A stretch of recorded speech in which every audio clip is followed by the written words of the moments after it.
So when I think about the next generation, unlike the corporate real estate and office roundtable that we just had, and I said, nobody wakes up, when they're, thinking about what they want to be when they're younger and says, I want to be a workplace strategist or a corporate real estate professional. And I said, if you are out there and listening, let me know. I want to meet you.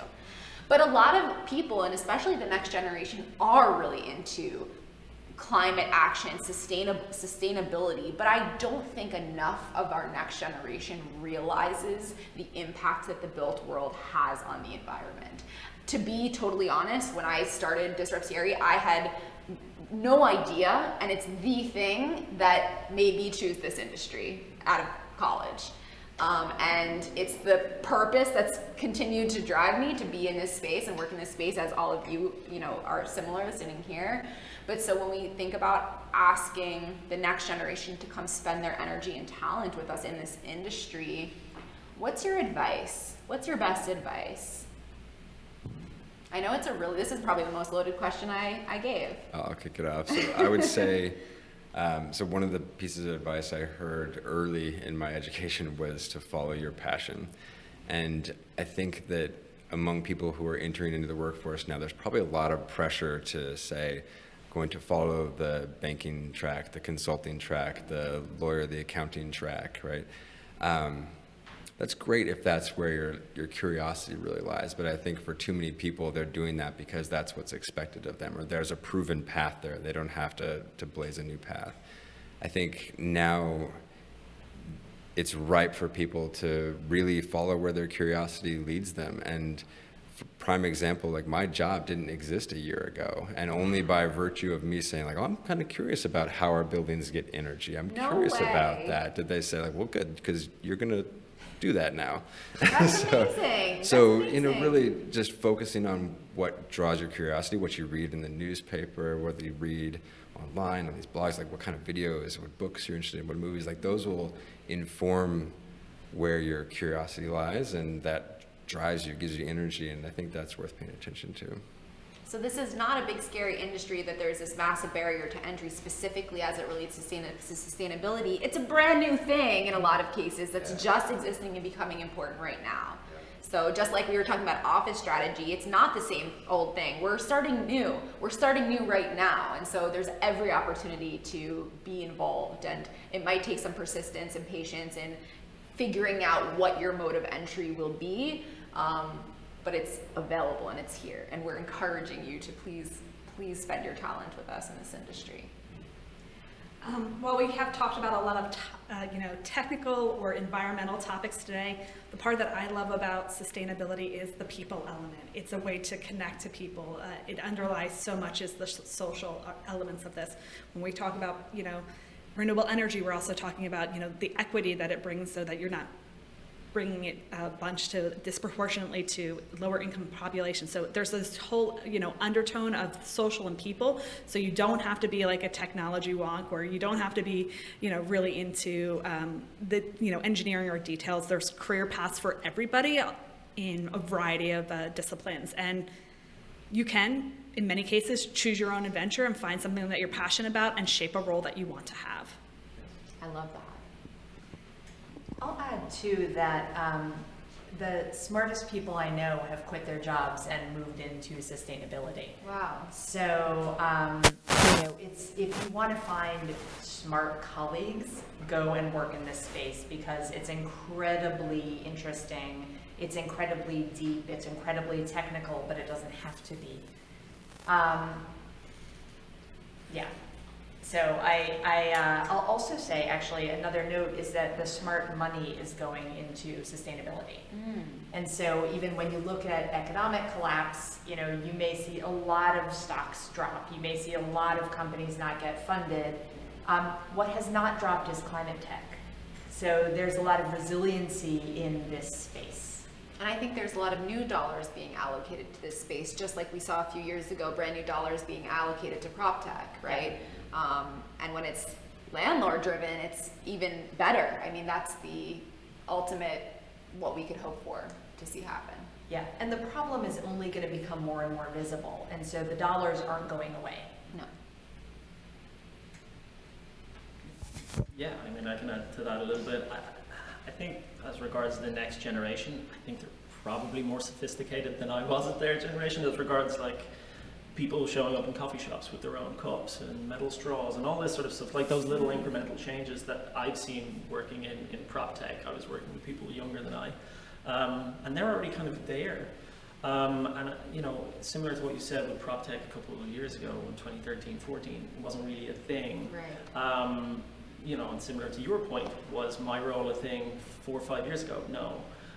So I think you're seeing that progression happen. I think people are interested in that world, but real estate wasn't always front of mind. And I think as you become as our roles, I suppose, on an educational standpoint, to say, hold on, real estate is literally everywhere, right? You interact with it all the time. It impacts your day-to-day so much that once that kind of spark happens between the two, I think you'll see people move into it more. Not that they have maybe a real estate background or even like an ESG background. Maybe it's just tech, but they didn't realize they can connect those dots together for a role that, you know, they're super passionate about. And again, people are looking for that purpose and that drive.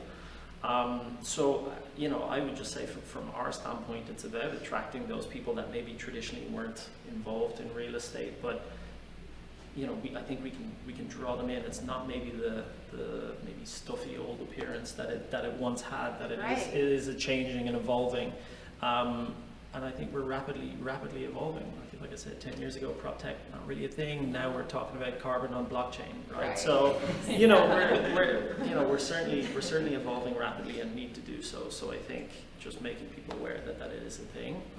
But I think they're already involved in the environmental side. I think far more sophisticated, certainly, than I was. I think from a consumer standpoint, I think a lot of people, especially young people, care about sustainability, but maybe their focus is on more like, as a consumer, how can I be more green, which is beautiful. But I think people don't realize this big picture where we all get to see it every day, where they could really, I mean, for me, it's so purposeful, just even making conversations. I don't even get to do what you guys do, and I just get to make the conversations, and I feel great purpose. So I think bringing awareness to the level of impact that we have on carbon emissions as an industry, you know, attributed to commercial real estate and construction waste, the more we can do that, the more we can bring light to it, I think is helpful. I'll echo everything everyone just said. All great advice. I will add that if you are unsure of how to approach the industry, can't get any introductions, but want to pick some technical skills that will hopefully help you transition into sustainability in real estate, I highly recommend mechanical engineering and cybersecurity. Those are two sectors that will become increasingly important to real estate operations, and so insofar as you can start collecting your certifications, your awards, and so on, I think that will be very helpful. And I'll just end with, don't wait to be great. Don't wait to be great. I love that. And study material science. Material science. And it doesn't mean you have to necessarily study those things in school. I am totally self-taught. I've been learning at the front lines, and I'm still a student after 8 years of running events and hosting, but I get to talk to amazing people every day. Cindy, I've been learning from for a long time. And I think that there's more information out there than ever before. It's free, every single, whether it's a tech company, a developer, a brokerage firm. I mean, NYSERDA, we all have content that's being put out there all the time. So mechanical engineering is amazing. Yes, we need you if you're mechanical engineering, but you can also be an entrepreneur. You can be a content creator, a storyteller. You can be a connector. You can be a consultant. You can build skyscrapers. So I think for the next generation, the sky's the limit. Anybody want to add anything? I think we did a really great job. We got a lot of stuff going on. Well, I would just like to add thanks to Marielle for bringing us all together. Oh, it's my pleasure. And you know, the real impact that you'll have here beyond, I think, the live stream is that we're all going to go out for drinks and we're all going to figure out how to work together. Yeah. And so, you know, it's important what you're doing. Thank you. Thank you. Thank you. Thank you. I actually have one last question since we have a minute. Where are you guys? What is the mediums that you're looking at information? Are you guys listening to podcasts? Do you enjoy videos on YouTube? And it might not be industry content specific, but where are you consuming information? Podcasts. Podcasts, yeah. Podcast. Podcasts, okay. I'd say audiobooks too. Like I Audiobooks. listened to a lot of the recent ones, Speed and Scale by John Doerr. I mean, the Bill Gates book about climate. I mean, there's a lot of good, deep research going on about climate right now. I'd recommend like Daniel Yergin, Vaclav Smil. Like these people have gone deep into the energy markets and the world and how these things work. And so, there's a lot of current content being generated, and I definitely listen to a lot of podcasts. But don't forget that like the books that are thoroughly researched and are out there, they're a little harder to access necessarily, but It's amazing source of information. Awesome. Yeah, one of my favorite podcasts is the Energy Transition Show, which then gives me books that I can then go and read. So it brings a lot of great things together. But that's a good one for people who are really interested in renewable energy, storage, and other topics. Can you say that one again? The Energy Transition Show. Beautiful.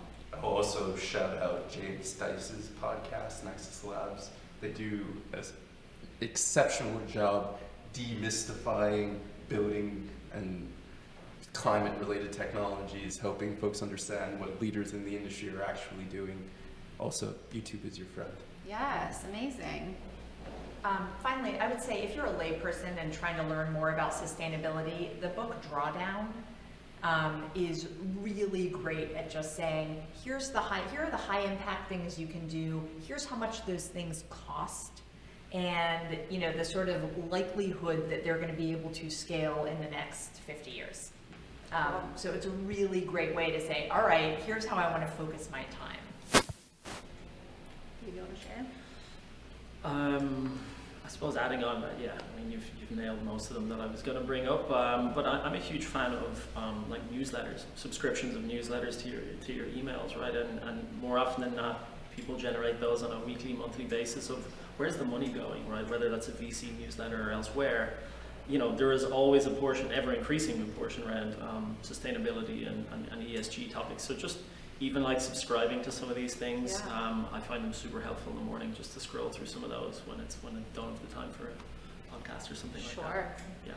Well, that's amazing. Thank you guys for giving me that little bonus content. I appreciate that. I know our audience will appreciate it. So thank you.